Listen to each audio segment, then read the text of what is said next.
Hi, this is Lakita with Essential 3 and 3 Tip Tuesday. Today I'm following up on a video I did previously about the benefits of inhalers, and today is about how you actually use it once you get one. So we've had several questions from people that they get their little package, either somebody gave it to them or they bought it, and they're not quite sure how to put the oil in there.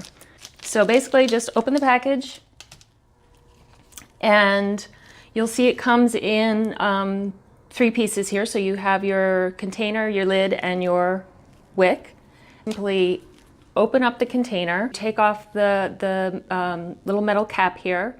You put your wick into the bottle, and then you put about 10 or 20 drops of essential oil right on to the wick. Take your time because it does need to absorb. Some of it may drop down to the bottom, and that's okay too. Just put the glass vial back into the base of the container and then put your top back on, and you're ready to go. Here's your cap. You always want to make sure that you keep your inhaler capped, and so that it's ready to use the next time. Just simply uncap it and inhale the aroma. So one of the great things about these inhalers are they're all metal and glass and reusable. No plastics in these. So this glass vial in here can be, you can remove the wick whenever you want to refresh it.